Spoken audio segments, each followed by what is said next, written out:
This is Menkaure, the third pyramid on Giza, the small one that people mostly don't pay attention to. Mm-hmm. But it has this very interesting stonework at the base of it. Like Menkaure, just like the other pyramids there, are built out of the core material.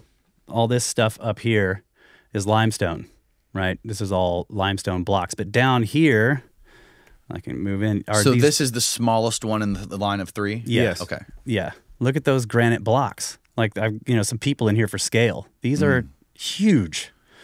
And these would be the casing stones or the facing stones, right? So the other two pyramids were also cased in this beautiful Tura limestone. It's a very hard white limestone, and they were flattened all the way up. And, there's old writings about how they would shine like mirrors in the desert before the casing stones were gone because they were so... And they were stripped off and looted. Yeah, there was earthquakes and then they're gone. Yeah, the way to look at this is like this is the roof of the structure. Yeah. That casing. Right. So you build the interior of the structure you can build it with much softer stone. In some cases, they built them with mud brick. But you then case that in a very hard stone. Tura limestone is a very hard, silica-rich form of limestone. So it's much harder. It erodes way slower. Granite, obviously, is even harder than that, and it takes forever to erode. But that's like you're putting a roof on the structure to protect the structure, and then when it's gone, you can see that the core masonry there is just heavily... It's getting degraded. Now, do we know if the interior of these smaller pyramids is anything similar to the Great Pyramid?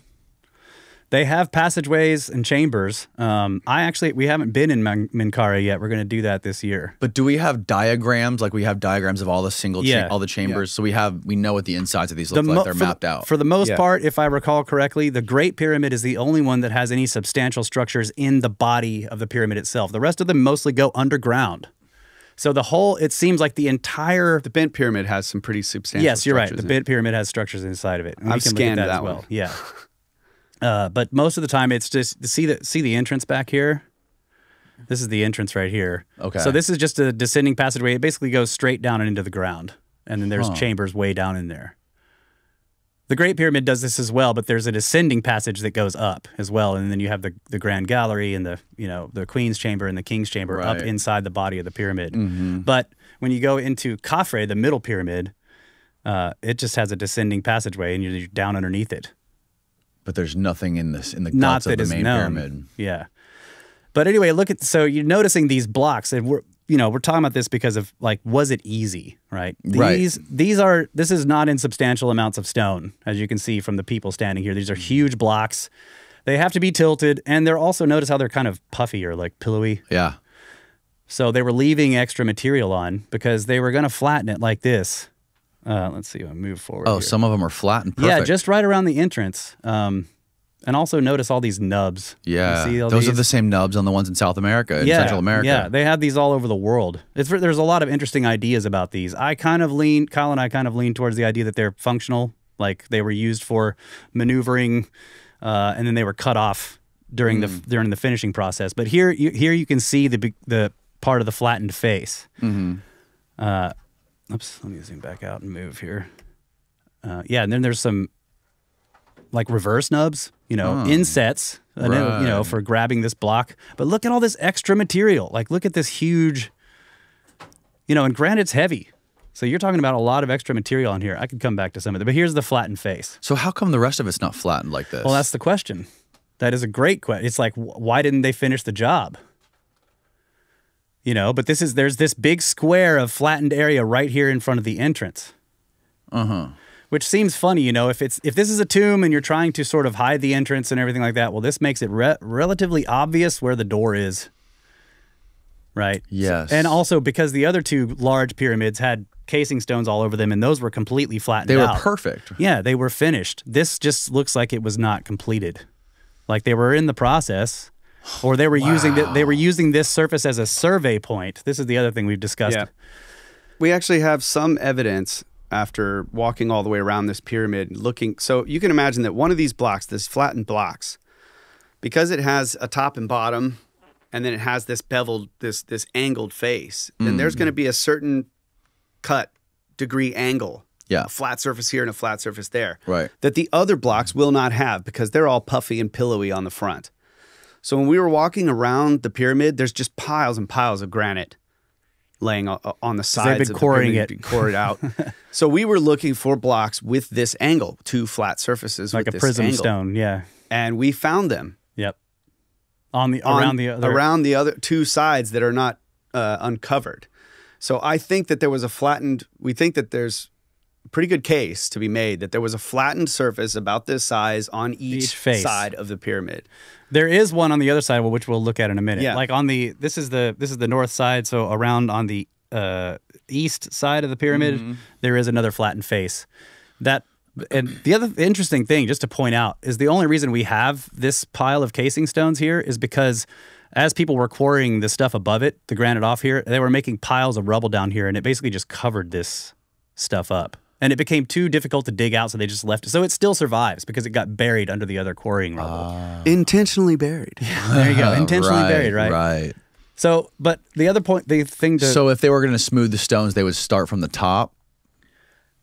Maybe you would want to, yeah. You'd think that you'd want to start from the top stones. Right. But you have to build it from the bottom. So this is the thing. How do you maintain, as you're going up, the integrity of this flat surface as you're stacking these blocks up? In other words, as you're setting each stone in, it has enough material on it that when you flatten it out, there isn't going to be a hole somewhere. Right.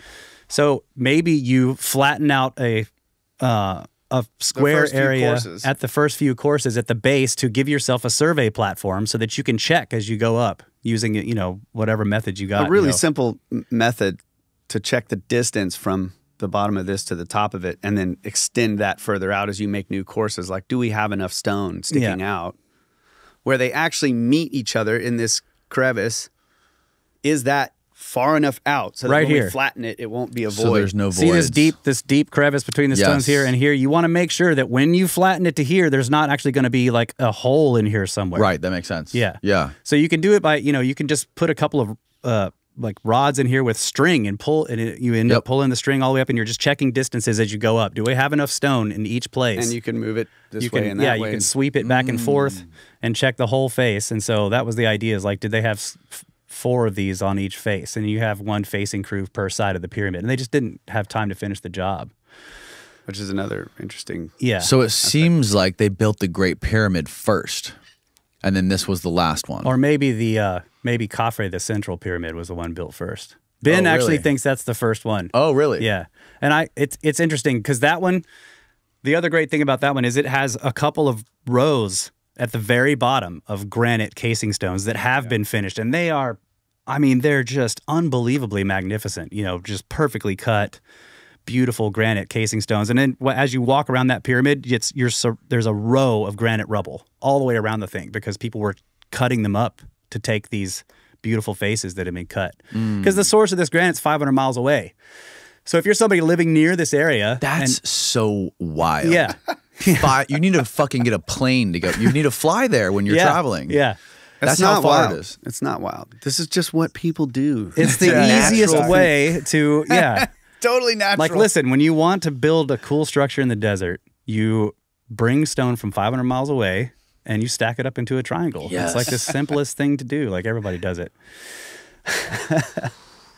It's crazy how that really becomes puts a story. it into perspective when you're there and you realize, like you guys were telling me last night. Yeah, we had to catch a plane to the quarry. Yeah. That's how fucking far it is. Well, we catch a plane and then we have to ride a boat for 4 days to get to the quarry. Yeah. How do I get it? What do you want to do? I just want to go back to the original point of bringing this up, the perspective to show you how much stone was removed here. So I was wanting to show this one photo because it really gives you an idea of why it looks to me why it was easy for them. Because you wonder to yourself, how much work would it take to take away that much stone to make that flat surface? Now the next photo should give you an idea of how much that is. Look how much material that is. It's a lot. It's wider than this guy's shoulders. I mean, in some cases it's up to like 2 feet. Yeah. 18 inches at least. Wow. They were removing of that granite. Now they weren't. This is granite. This is granite. They weren't just cutting it with a saw. It's like, how do you get a saw in there? Yeah, go back to this. Look, notice that there's a radius. They're grinding it away somehow. You see how it curves up. Mm-hmm. You know, it's like there's like you can imagine like just putting a giant belt sander down on this thing, Right? You know, and then they're removing this much material. That's hundreds and hundreds and hundreds of pounds of stone. This is granite. That's a lot. You know, think of I mean, trying just to pick the up waste. Yeah. Like, think of the amount of waste that would create on the ground. Oh yeah. I mean, it's just going to be piles of it, especially if you're doing an entire pyramid like this. So is there a evidence of like layers that they had to take it away in layers, or is it just one go? We don't know, We but don't there is know. no evidence for this. The problem is because there has been occupation and people working on this site for thousands and thousands of years after this pyramid was supposedly built. I mean, it's so hard to figure out who did what. This is the other thing, you know, just to put this in perspective, this is like fourth dynasty Old Kingdom. Like all these big pyramids are in that area, right? So it's like the beginning of the dynastic period of Egypt. So in the oldest part of their civilization. You know, New Kingdom would have looked at these people and thought of them as ancients, the people who built this stuff. So this is, you know, so you're talking about they start out with these monuments, practically. The other thing to point out here, this is really cool because, you know, now we've looked at all this. You see how big the blocks are, how much stone they're removing, and then you see something like this. We zoom in on that, where they've just, Oh my God. you know, Holy crap! so you're setting these giant blocks in, and you're also like, yeah, just make that next one, you know, a 1/4 inch down from the one next to it, because it's easy, like you were That's saying. the point. Yeah, it's like This makes it look easy. At least whatever method that it seems like the method they used to do this, just doing stuff like this was easy. I can't help but think, I mean, people always want to know, you know, was this a geopolymer? Was this whatever? Was there some way? To me, it looks like grinding. Like that, if they had something connected to that stone that they were laying down, the one that they're putting on there, that they could vibrate that stone. It would eat away both faces, all three faces that the stone is going up against, including its own, and basically make the mating faces perfectly match each other. Yeah, so let me back up here, and That's what I wondered. We can talk about that a little bit because there's evidence here, and then there's something in Peru we can look at about that as well. So let me go to this slide, this one here. So see the blocks at the top here. This is what we're looking at. These would have been sitting up against each other when before the destruction and all the quarrying happened. Right. So this face of this block sat against that one. Probably this face sat up against here. I can probably zoom in a bit. Now, what's interesting, it's hard to tell with this picture, but these faces aren't flat. They're curved. They have these very slight curves, like the side of that block does something like this. And then the block that it matches has the matching slight curves. Yeah, it's hard. So let me switch over to that's the some point. of the If you Peru take stuff. two stones, they can have whatever face, and you start grinding them together. Eventually, their faces are going to match. They won't be Yeah. flat; they'll be curved, but the contours of that curve will match each other. That's why I'm like, to me, I'm not saying that they ground the stones together, but that's what it would look like. Yeah. So these were sent to us. How the fuck did they do that? I have no idea. These were sent to us by one of the people that listens to our show. He's been to Peru, and he took these pictures specifically. So you can see, it's tough to tell, but there's a big block here and a big block here, and you can see that the inside face of this block, the corner goes out on the top here and goes in on the bottom, and there's a matching face, a complex curve of the block next to it. It's almost like the It's face has a twisted. twist in it Right. on both sides that match. Here's another picture of the same area. You can see that this interior face of this block has a twist, and it matches the twist of this block and the one it's sitting into at the bottom. I don't know how to explain that. It's The only thing that I can think of is that they're being ground together. I don't know any other way to make that happen unless you had a computer controlling the device that was cutting the stones and making each one exact. But if you had a computer that was cutting them exact, why would you leave the bulk of material on the front to be flattened later? why not just cut it exact? If you know what I'm saying? If you were so good at laying these stones that you weren't worried about it. Right. That's the other thing that's interesting about leaving all the extra material in the front is you can also look at it as a protective layer. Yeah. You know that your final finished product is going to have this glossy, glassy, polished surface that's completely flat.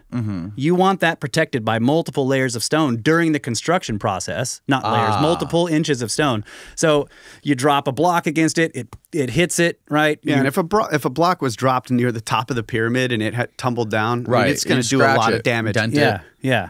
The very last thing you'd want to do is basically just cut down the edge of it. Right. make So it just like smooth. painting the inside, you start at the top and you paint your way down. exactly. And that's the last thing you do, right? So it's the finishing work. And a lot of times these places look like it's the finishing work that didn't get completed. And that's why you see things like nubs, because the nubs would be gone once it's finished. Right. Whoa, man. Yeah.